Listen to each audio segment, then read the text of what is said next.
What's up mga katusunra? Yes mga boss, another day, another video mga boss. Pero sa video natin ngayon mga bossing is amplifier tayo.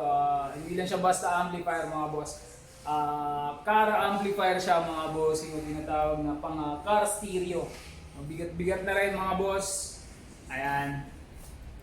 Model nito is Tucson-Ra CT18 mga boss. Tucson-Ra CT18 na meron siyang ayan, CT18 nakalagay naman sa kanya, tapos meron siya rito one channel power amplifier. One channel lang ba talaga to? Yun lang. Dalawa pwedeng ma-input dito mga boss. Ayan. Dalawa yung pwedeng ma-input na speaker mga boss. Ito is na-try na natin sa line array. Di ko na yan kung saan na-try, basta sa line array mga boss. Sobrang lakas niya tumunog.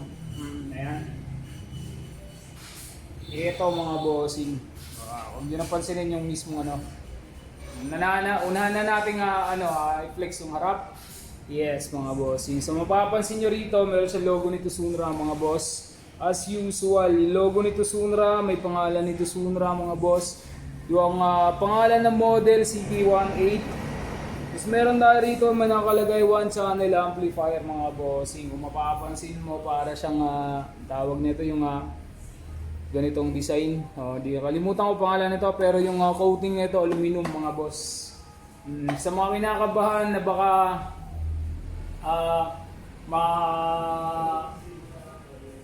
kalawangin yung mismong garang nila, is ito po hindi po kakalawangin. Naka-aluminum to.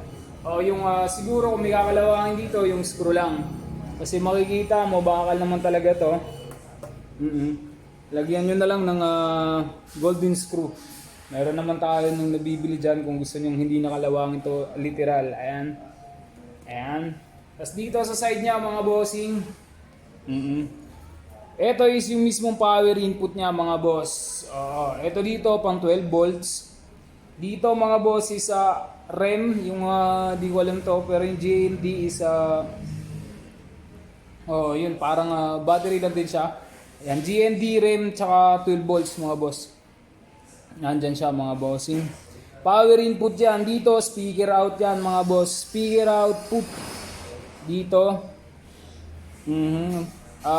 Pwedeng dalawang linya yung mo. Basta 1.8 siya mga bossing. Mataas-taas na rin. Tapos meron tayo ritong nakalagay na caution. Basahin mo na lang to pag umorder ka na. Basta yun yung mga bawal sa kanya. Ito. Tapos meron tayo ritong butas. Ayan. May blower to sa loob. Huwag kayong mag-alala. Naka-blower yan. Ayan. Dalawang magkabilaan na naka-blower mga bossing. Tapos dito meron tayo dito pwede ma-screw. Gusto mong idikit dyan, pwede. Ayan. Tapos nga pala, pwede itong parisan ng parametric equalizer. Meron kami parametric kung gusto nyo. Ayan. Tapos dito tayo sa side nyan, may butas din dito, dalawa. Ayan. Tapos meron tayo rito yung phase, 0 degree to 180 degree mga bossing. Meron tayo ritong bass boost, yung pitan, subsonic mga boss, LPF meron, yung gain mga bossing. Tapos dito meron tayong bridge mode, left and right input mga boss. Ayan. Yung yung parang indicator. Tapos meron tayo ritong remote, or di kaya gusto mong pwede naman to yung 3.5. Butas na hindi 3.5, pero gumagana rito yung 3.5 mga boss. Tapos meron tayo rito pro tsaka power, yung protecto, protect indicator tsaka power indicator. Yun lang. Tapos dito naka-alin na bolts, alin screw. Ano ba tawag dito? Basta yun, naka-alin siya mga boss. Dito is naka-screw. Ayan. Yun lang. Wala sa magtatanong sa presyo nito mga boss, di po tayo naglalagay ng presyo dyan.